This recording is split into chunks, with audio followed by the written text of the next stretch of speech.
Transform all your company's milestones, big or small, into impact with Impact Hero.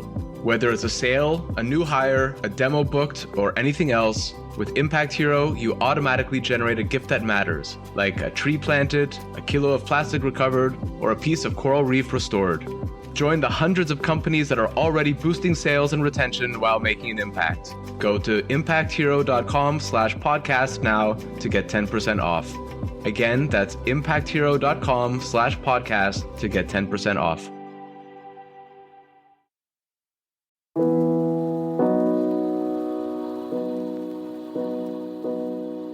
Welcome to another ClimateTech podcast, interviews with the people trying to save us from ourselves.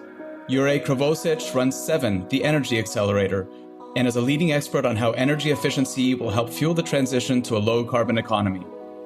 He's also a major activist on the war in Ukraine and, like me, feels that the ClimateTech community isn't doing enough to connect the dots on why our efforts are in vain if we don't help secure a decisive military victory for Ukraine. We talked about this and the environmental impacts of the war. I reached Juraj in Prague. I'm Ryan Grant Little. Thanks for being here. Juraj, welcome to the podcast. Thank you. Good morning, everyone. You're the executive director of Prague-based SEVEn, the energy efficiency accelerator, and you've been working there for now 24 years. What does SEVEn do? Yes, indeed. SEVEn is an energy efficiency center based in Prague in the Czech Republic. It's an independent, not-for-profit consultancy which is advising its customers, clients on obviously energy efficiency projects. We do a mixture of projects focusing on technical improvements to save energy in buildings, in technologies around the Czech Republic, around Central and Eastern Europe, but also in other European countries and sometimes even outside Europe. And we also do projects which are related to the development of legislation, public awareness, improvement of understanding and knowledge of professional and households on how to save energy so that they save money and protect the environment. And energy efficiency, of course, is a very key topic for ClimateTech. One of the reasons, though, that you and I have connected is actually because of your work in Ukraine, where you're a fellow supporter. And I wonder if you could talk a bit about your connection with the country and how you got so involved. Your LinkedIn profile is largely posts about what's happening in Ukraine from an energy perspective. Yes, indeed. And there are actually, several reasons for this. One of the key reasons could be that this is a, so to say, black and white conflict. It's actually not even a conflict because that would be something, a dispute between two parties. But this is clearly, let's say, a barbaric, illegal invasion of Russia into Ukraine. There are many conflicts around the world where you actually feel that this might be a problem between the two sides. But here it's actually a problem of one country, which is a larger country, invading the smaller neighbor. So I would say one issue is that basically it's a moral duty to try to help the smaller neighbor against the invasion of the larger country. Secondly, I would also say it's basically in the economic interests of our region and the whole world so that we try to help Ukraine to defend itself, because if Ukraine loses and Russia wins the war, then they would not stop there. They would definitely move ahead into the other countries in the region. And it would also give more strength to Russia and similar countries to try to attack other smaller neighbors. So it's an economic interest as well. And as you say, there is an energy angle to this as well, because how we spend on energy is actually also influencing how much money Russia earns and is able to fund their war machine against Ukraine and fake news machine against Europe, against the Northern American and other democracies around the world. I want to get into the energy aspect of this a little bit because it's really important, but I think it gets technical. It's not, understanding energy as a weapon, weaponized energy is not something that kind of is intuitive, I think, for a lot of people. So I'm curious to get your view on that. I came back from Kyiv just a few days ago, and now they're operating with planned rolling power cuts across the city. It's much worse in other places where, the electricity is out for 20 hours a day. It's not that bad yet in Kyiv. It's my first time experiencing that there in my trips there. And I think that it's probably a knock-on effect from the destruction of the Tripilya thermal power plant in April. And I wonder if you could just talk a bit about what the power grid in Ukraine looks like right now, maybe before and after, so before the full-scale invasion, and what the risks are ahead of time, or the risks are now looking ahead, especially to the winter. Well, you said the word, it's weaponizing energy against, Ukraine, against Europe as well. I would actually maybe start that when the full-scale invasion started on the 24th of February 2022, Russia and Putin, they were hoping that actually Europe would freeze in the dark in that winter. And because we were so dependent on Russian energies, Russian fuels, that they thought that it's inevitable that we would need their energies. We would have to continue buying their fuels and therefore also continue paying them for these exports.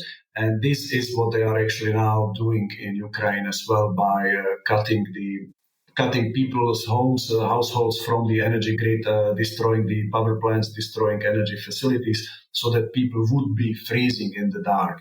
And you actually can indeed see this is not so much about the energy infrastructure. This is more about economics and mainly about politics, where they are actually trying to, one obvious motivation of Russia to do this in Ukraine also is to make Ukrainian cities, villages, homes uninhabitable, so that they would have to move to Europe once again in large numbers.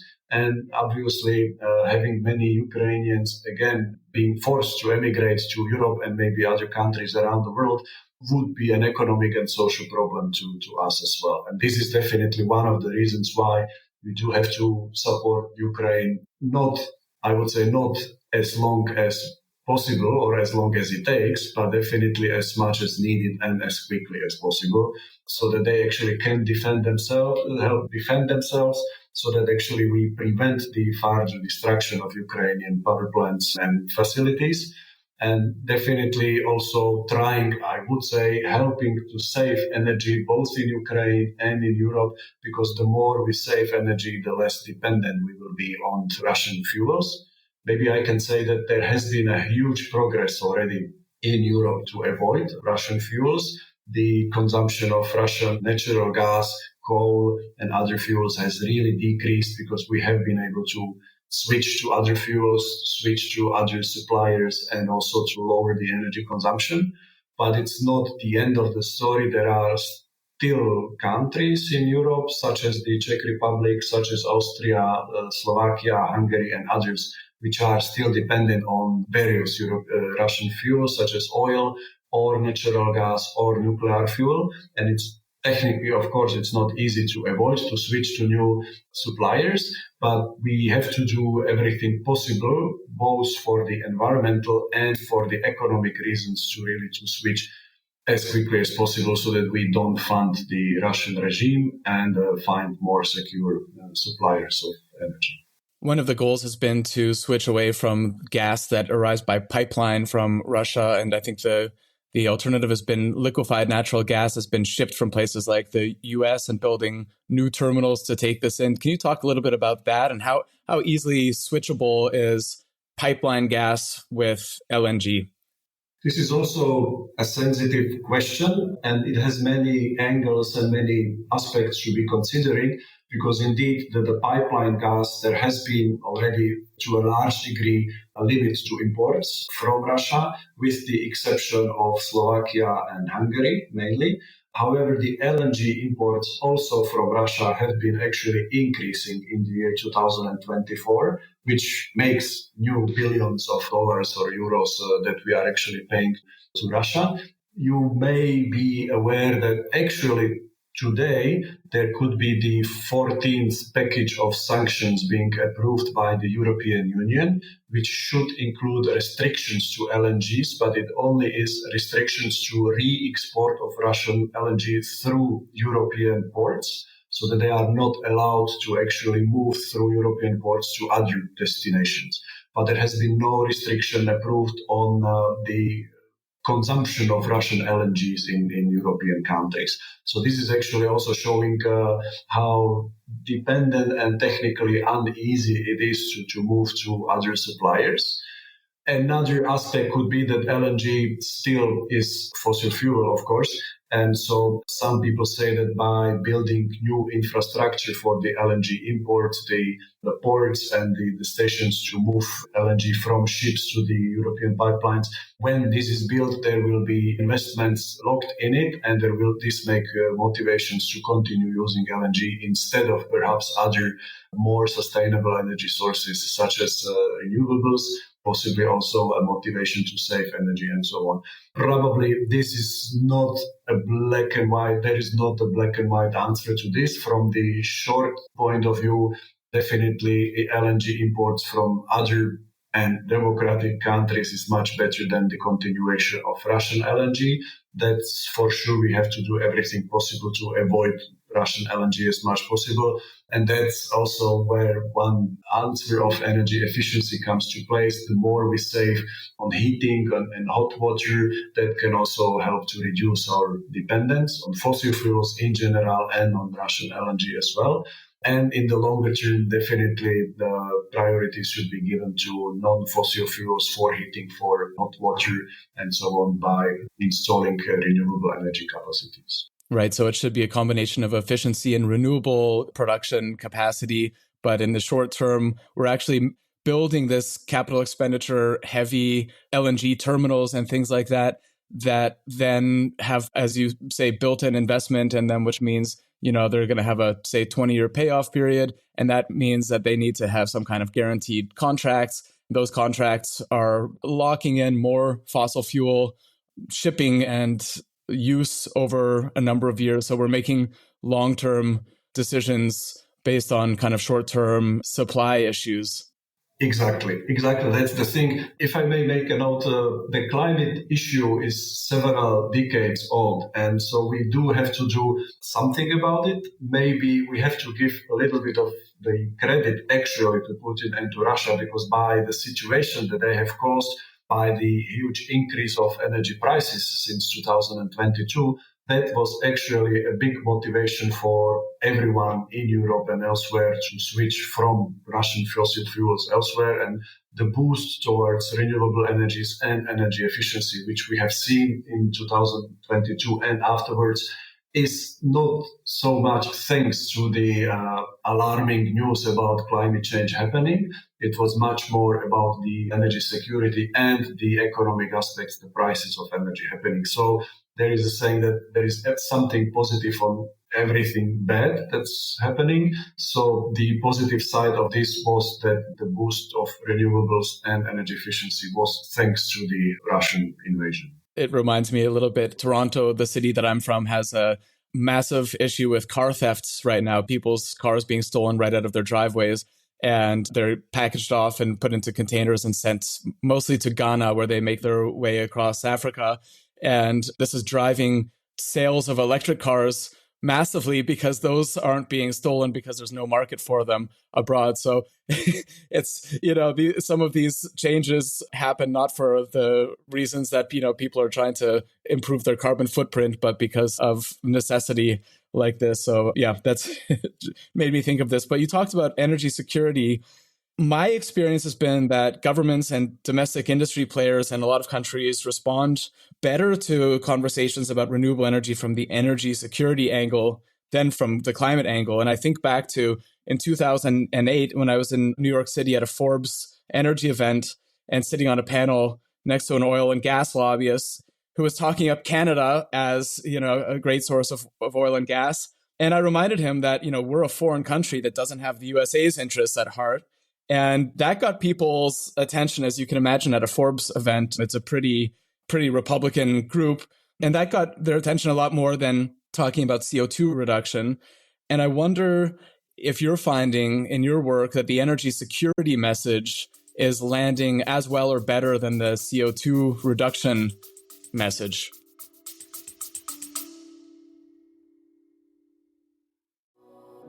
I work with a lot of companies who plan to open up shop in or expand across Europe. My one big piece of advice: don't fall into the trap of setting up a new entity right away. Instead, talk to my friends at Paracar, who can help you get up and running without all the costs, not to mention the legal and HR hassle.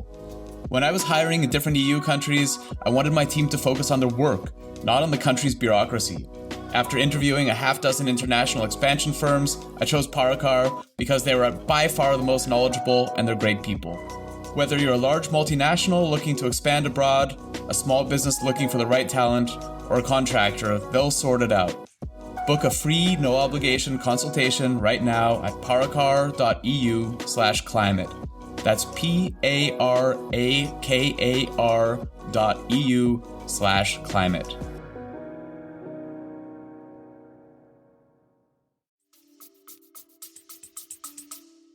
Well, I have to say that my reaction to your question would be actually negative in that sense that I see two negative aspects, that energy security is not taken sufficiently enough in these debates. I would say that in the year 2022, when we experienced the price shocks, at that time, it was really something on the table, something which was debated. But currently, when the prices firstly go down again, and secondly is a psychological issue that we are getting used to this new environment. So it's not on the front page of the news anymore. So it's not actually being debated so much anymore. For example, you could read in the news how much the installation of new heat pumps and solar panels was so popular that companies couldn't match the demand and they didn't have enough employees to do the installations as quickly as they would want to. It's not the case anymore. And because of the combination of less of the interest and lower energy prices, there is not such a big demand anymore. And I would say the energy security should be actually much more on the agenda as it is, especially by the European governments. As we've been just discussing in the question before about the sanctions and the Russian LNG still flowing into Europe, this is one example as well of where the energy security should be a top priority. And it is not, unfortunately. In comparison to the climate protection, my personal really just feeling is that this is, so to say, old news. It's a thing that we know about for at least 3 decades, probably more. So whoever wanted to do something about it already had a chance to do something to protect the climate. And so now it probably has to be a combination of the protection of the climate, of the energy security issues, of the price signals that we still have. And the combination of these 3 issues at least has to be the one which will be helping the promotion of renewable energies. And then there is the second, not so positive aspect, which why I am experiencing in all these debates, is about energy efficiency. Even in Ukraine, but also in Europe, the debates mainly go about new energy sources. And this is a long-term problem of energy efficiency, that when you are installing new source of energy, be it a solar panel or a heat pump or a nuclear reactor or a coal power plant, whatever, it's always a new source, which is easy to measure, which is easy to look at. Unlike the energy efficiency, the problem of saving energy is that you actually don't see the kilowatt hours that you have saved. So I would say that in these debates, to protect the climate and to keep energy supply safe and stable and with good prices, actually energy efficiency is not debated as much as it should be. And I take it as a personal failure as well that we are not able, so to say, to sell energy efficiency as the tool which would be helping to kill so many birds with one stone, to protect the environment, to save on people's budgets, and to ensure that that money doesn't go that much into countries such as Russia and also other undemocratic countries. There must be some best practices these days about how to measure efficiency based on benchmarks of previous years and that type of thing. Is that getting more sophisticated? I'm thinking also using technology or, different platforms that can enable this. Absolutely, yes. And there are many, many projects and methodologies and also legislation around Europe, in the European Union, which are doing this. There are formal obligations on the European Union countries through European legislation where EU member states have to save energy and have to monitor it and have to demonstrate how much energy they have saved year on year and what policies and instruments they are actually doing to save energy. You have projects or mechanisms such as energy performance contracting, where actually the ESCO firms, they save on clients' energy where the key component of those projects is not only to install new, more energy efficient equipment, but actually to help the clients to get a guarantee that there will be a certain energy efficiency reached, and also to avoid their upfront investment problem by actually paying the cost back from the savings which will be achieved in the years to come. So there is definitely a lot of this happening, but we could say that still the installation of new solar panels or new heat pumps and new LNG infrastructure is always more visible, more easy to understand, easier to present to the media than energy efficiency. Yeah, but I think as a society, we're used to dealing with more and not dealing with less as a as a rule. Absolutely, yes. One of the topics that you've touched on one of your LinkedIn posts, and I think you summarized this really brilliantly, and it's a point that I've been trying to make to fellow climate tech investors and climate warriors. I was, 2 weeks ago at the Hack Summit in Lausanne in Switzerland. That's my favorite climate tech conference, but the topic of, the Ukraine war doesn't even really register these days.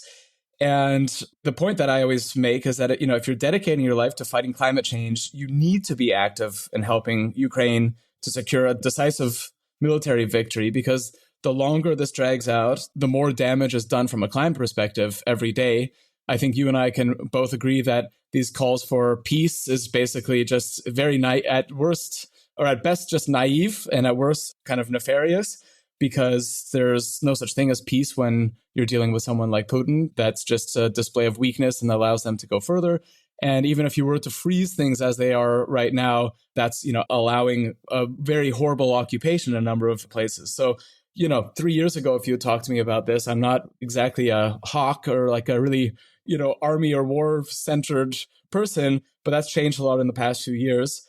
And so, I've started to see some changes with people who are in the space. Especially I'm thinking of some of my fellow climate tech investors in Germany, the UK, Estonia in particular, who are starting to put their money where their mouths are in terms of, supporting this.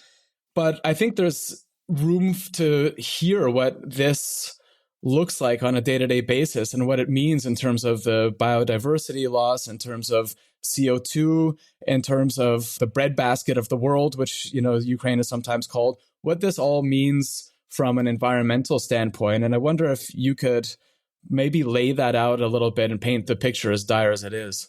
I think this is an excellent question, and unfortunately, I have to agree with you that there is not enough attention paid to this aspect.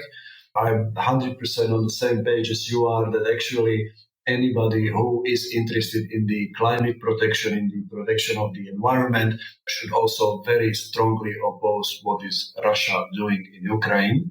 And again, we have to say that it's not a conflict of two sides. It's definitely Russia invading Ukraine. And everybody who is interested in how to save the climate on a global scale should also at least say loudly that part of the problem is what Russia is doing in Ukraine. Also because of what we have been talking before, by Russia's interest to sell fossil fuels to Europe, but also to clients around the world. I would say, on one hand, we have to give credits to those people who were trying to save the environment, protect the climate, the environmental movement in Europe, in other countries, because actually, if we would have listened to them, then the consumption of fossil fuels would be much lower today than it is. And definitely, this is something which would then hurt Russia as well by limiting their source of income. So that's a very positive thing in general. But on the other hand, as you are saying, I would say a lot of people who are working in this field, they are also very sensitive about human rights and about all the other aspects of making the world a better place. And therefore, we cannot be ignorant about what is happening there because, as I said at the beginning, this is a black and white conflict. This is really a stronger, bigger country attacking its smaller neighbor. And it's not, let's say, just a war. There was a statistics where, if I remember correctly, according to proven cases, every 10 minutes on average, Russia is committing an official war crime against Ukraine by attacking civilians. Well, you name it, raping Ukrainian women, killing civilians, kidnapping children, stealing their toilets and washing machines and televisions from their households. Ukraine has the most of the mines installed on its territory than any other country in the world. There have been so many forests burned because of the armed conflict, such a loss of the biodiversity. There have been many, well, I don't remember the exact figures, but for example, dolphins dying in the Black Sea just because of the weapons exploding around there, and so on and so on. So anybody who is interested in the protection of the climate, protection of the environment, should also not ask for peace, but should ask for the Ukrainian victory and for Russia actually to move back from Ukraine, because only that can stop from other conflicts happening as well. There has been a statistics that the CO2 emissions which are caused by invasion are similar to the CO2 emissions which are, for example, on the size of Belgium or the Netherlands. So it's like another industrialized European country which is added to the map of CO2 emissions. And if you see all the fires and explosions every day in the news, this is definitely adding to the negative environmental consequences of the situation. So by saving energy, by limiting the use of fossil fuels and nuclear energy, which is or nuclear fuel, which is exported from Russia, we are not only protecting Ukrainians to save their lives, but we are also protecting the climate and the environment, not only in Ukraine, but literally globally. There are probably 15,000 artillery shells fired per day in the country. And just, I mean, the effect of just that alone is astounding. I wonder, are you having these kinds of conversations with people in the industry, and what kind of messaging is working with them to get them on board with this? And what can we do? And I'm pulling the listeners in on this as well, because I think we all have a responsibility, if we're working in climate tech, to package the message in a way that people can understand it and to make it kind of understandable or actionable, I should say, for people as well. Well, one aspect of this in the general public debate actually is for those of your listeners who are either based in Europe or follow the situation in Europe. We have just recently had the elections into the European Parliament, where people are voting for the EU members of the parliament all around the EU, from Portugal to Finland, from Ireland to Bulgaria. And well, we could say Russia is worse in everything, in healthcare, in the quality of life, in the infrastructure, in the educational system, the rate of alcoholism, and so on and so on. They are worse in everything. But there is one thing which they are really good at, and that's fake news spreading. And so in these European Parliament elections, one of the very strong aspects we could see in many countries was actually an anti-Green Deal sentiment. And that's definitely something which Russia likes and which Russia was actively supporting, because if people would start being anti-Green Deal, anti-environmental legislation and requirements, that consequently means that more fossil fuels would have to be consumed, and that means, of course, more money for the Russian regime. So this is on the general level how they are trying to influence the public debate about the need to protect the climate. Secondly, in the individual conversations, also something which is being debated about being tired of the war. People in Europe, despite probably we are living in the best times we ever have lived, still people are tired of the war. We cannot imagine what it actually must be like already now in June, where there is several hours of blackouts in, like you said, in Kiev, in other Ukrainian cities already happening now. This is not happening in European cities, but despite many of us actually don't feel any real consequences of this, still we feel tired. We are losing the attention of this, but we should not, because not only it is the right thing to do, it's also, if Russia wouldn't be stopped in Ukraine, then they would move ahead to other countries, and then the costs of protecting ourselves from Russia would be much higher. So therefore, I see the climate investment, the efforts to save energy, efforts to promote renewable and alternative energy sources as something which is having these at least 2 or 3 advantages at the same time. Not only saving on the money, but also saving the climate and the clean air, and on security, ensuring security and peace in our region. And this is something we do have to keep reminding our governments and politicians, the industry and businesses, and also media and individual citizens and households that it is our best interest to do so. Yeah, Putin was right, unfortunately, about a couple of things. And one is that we in the West have short attention spans and that we're kind of allergic to sacrifice. And we're seeing that play out, this whole narrative of fatigue. And it's basically just because people don't want to hear about it anymore, right? It's not that it's even affecting most people in any kind of way other than they just, they've seen that movie and they want to change the channel kind of thing. Exactly. Yeah. So, if there are companies out there listening who want to find ways to reduce their climate footprint, to reduce their energy usage, what kind of companies do you work with at SEVEn, and what kind of companies should be getting in touch with you? We have both public and private companies as clients. We advise them on the technical infrastructure, basically how to lower their energy bills by doing energy audits or some assessments of how they spend on the energy in their buildings with their technologies. Mainly, this is, of course, heating, hot water technologies, lighting, air conditioning, and so on. We also help them to understand what are the legal requirements as a result of either the national or the European legislation in terms of how the energy should be saved. And thirdly, we also organize awareness campaigns and understanding on why energy should be saved, both to public, large private companies, but also to the individual households. And these projects we organize in the Czech Republic, in Central and Eastern Europe, and very often we also participate to European consortia that are organizing similar projects either around the EU and also sometimes in the region of Eastern Europe, in the EU accession countries, including Ukraine, but also in the other countries around the European Union, which are trying to join the EU, and sometimes also in other countries in Asia, Africa, Latin America. Juraj, I'll link your LinkedIn in the show notes for people who want to get in touch with you. And let's leave it at that. Thank you so much for all the work that you're doing and for the awareness that you're raising. I really enjoy following your posts on LinkedIn and encourage people who are listening to look you up and do the same. Thank you. Thank you for the invitation, Ryan. I really appreciate it. You are also interested in this topic and appreciate the invitation. It's been a pleasure for me. Thank you. Thanks for listening to another ClimateTech podcast. It would mean a lot if you would subscribe, rate, and share this podcast. Get in touch anytime with tips and guest recommendations at hello@climatetechpod.com. Find me, Ryan Grant Little, on LinkedIn. I'll be back with another episode next week. Bye for now.